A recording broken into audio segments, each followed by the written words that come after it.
জ্যৈষ্ঠ মাস মধু মাস, আমের মাস, ফলের মাস, এটা তো আমরা বাঙালি মানুষ হিসেবে অবশ্যই জানি। আসসালামু আলাইকুম। আমি এখন আছি মেহেরপুর জেলার গাংনী উপজেলার চিতলা গ্রামের হাসমত ভাইয়ের আমের বাগানে। গ্রীষ্মের রাজা আম, আর সেই আমের পেছনে আছে হাজারো মানুষের পরিশ্রম। আজ আমরা কথা বলবো অভিজ্ঞ আম ব্যবসায়ী হাসমত ভাইয়ের সঙ্গে, জানাবো আমের বাজার, ব্যবসা আর তার অভিজ্ঞতার কথা। তাই ভিডিওটি স্কিপ না করে পুরোটা দেখার অনুরোধ রইল। এরকম আরও সুন্দর সুন্দর ভিডিও পেতে সুলাইমান সাধু পেজটি ফলো করে ভিডিওটি লাইক, কমেন্ট ও শেয়ার করে পাশে থাকুন। আমার নাম মোহাম্মদ হাসমতুল্লাহ। আমার বাসা মেহেরপুর জেলা গাংনী উপজেলা ধানখোলা ইউনিয়নের চিতলা গ্রাম। আমি এই 7 বছর ধরে আমের সাথে যুক্ত আছি। 7 বছর ধরে আমের ব্যবসা করি আমি। আম হচ্ছে আমার এলাকাতেই, মেহেরপুর জেলার আমের সারা দেশে আলাদা একটা সুনাম আছে। মেহেরপুরের আম বলে সারা দেশে, চিটাগাঙে গেলেও আপনি দেখতে পাবেন যে মেহেরপুরের আম বলে বিক্রি হচ্ছে। মেহেরপুরের আমের সুনাম আছে। আর মেহেরপুর জেলায় চিতলা গ্রামেও হিউজ বাগান আছে, মানে অসংখ্য বাগান। আপনি মাঠের এপাশ ওপাশ যেদিকে যাবেন সেখানে শুধু আমের সমারোহ দেখতে পাবেন। সেই ক্ষেত্রে আমাকে এলাকার থেকেই আমি আম সংগ্রহ করে থাকি। চিতলাতেই অনেকগুলো বাগান আছে, সেই বাগান থেকে আমি আম সংগ্রহ করি।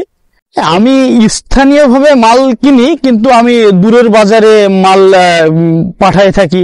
সেটা হচ্ছে ঢাকাতে আম পাঠাই আমি, কিছু মাল আছে কুষ্টিয়াতে পাঠাই, কিছু মাল আছে চিটাগাঙে পাঠাই।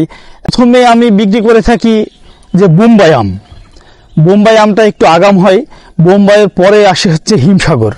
হিমসাগর আমের নাম শোনেনি আম প্রিয় মানুষ, আম যে খায়, হিমসাগরের আমের নাম শোনেনি এমন কোনো ম্যান নাই, যেহেতু আমের রাজা হচ্ছে হিমসাগর।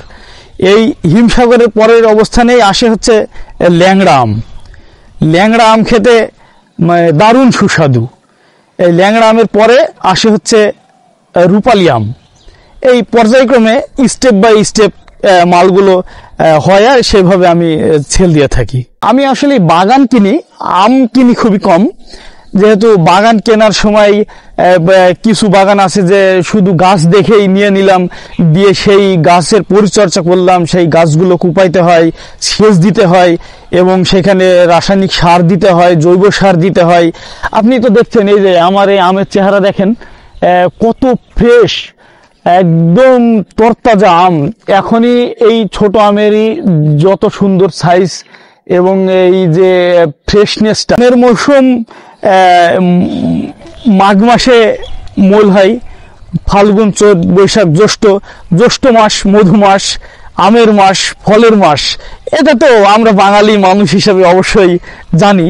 আম ব্যবসায়িকদের সবচেয়ে বড় সমস্যা হচ্ছে এই পোকা দমন, প্রথম স্টেপ। আর যেইটা সবচেয়ে বড় ঝুঁকি আম ব্যবসায়ীদের জন্য, সেটা হচ্ছে প্রাকৃতিক দুর্যোগ। প্রাকৃতিক দুর্যোগ, এই ঝড় ঝাপটা, ঝড় বৃষ্টি, বিভিন্ন কিছু এই আমের ক্ষতি হয়ে থাকে। এই জন্য এই ঝড় আমাদের জন্য খুব মারাত্মক বিপদ। এই ঝড়ের কবল থেকে বাঁচাটা আমাদের খুব কঠিন। তারপরে ঝুঁকি নিয়ে ব্যবসা করতে হয়। এখানে ব্যবসায় লস লাভ থাকবে, সে হিসাব নিকাশ করে ঝড় দেখে আর কি আমাদের একটু বেশি ভয় থাকতে হয়। হিমসাগরের উপরে কোনো আম নাই। হিমসাগর আম হচ্ছে স্বাদের সেরা, তারপরেই ল্যাংড়ার অবস্থান। আমার কাছে যারা আম নিতে চাই তাদেরকে আমি, যারা যেভাবে নিতে চাই তাদেরকে আমি, যদি কুরিয়ার সার্ভিসের মাধ্যমে নিতে চাই আমি দিতে পারবো, পরিবহন যোগে দিতে পারবো, এবং এলাকায় হলে হোম ডেলিভারি দেওয়া পর্যন্ত আমার সিস্টেম আছে। এবং আমার থেকে আম নিলে আপনি যদি মনে করেন যে বাগানে এসে আম দেখে নিজে হাতে পেড়ে নেবেন, সেটাও আমি করে দিতে পারি আর কি। আমার সাথে আম নিতে হলে আমার এই নাম্বারে যোগাযোগ করতে হবে, 01918296452। এটাতে আমার হোয়াটসঅ্যাপ, ইমো, আর আমার ফেসবুক পেজ হচ্ছে ইনফিনিটি ভিশন। ইনফিনিটি ভিশনের সাথে আপনারা যুক্ত হলে আপনারা এই আমের সব সময়, এই মুকুল থেকে শুরু করে আপনারা আমের এখন থেকে পুরো আপডেট, মানে সব সময় আপডেট পাবেন। এবং আম কখন আমি সেল দিচ্ছি, কিভাবে সেল দিচ্ছি, সবকিছু এই ইনফিনিটি ভিশনে থেকে আপনারা এই আপডেট পাবেন। স্বচ্ছ, সুন্দর এবং অর্গানিক এবং কেমিক্যাল মুক্ত আম নেওয়ার জন্য আমার সঙ্গে যুক্ত থাকুন। যারা বাগান থেকে কেমিক্যাল মুক্ত মিষ্টি ও রসালো স্বাদের আম নিতে চান, তারা স্ক্রিনে দেওয়া নম্বরে যোগাযোগ করুন। ধন্যবাদ আপনাকে এত সুন্দর করে আমাদের সঙ্গে অভিজ্ঞতা ভাগ করে নেওয়ার জন্য।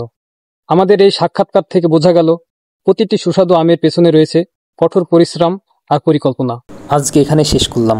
দেখা হচ্ছে কোনো পরবর্তী ভিডিওতে।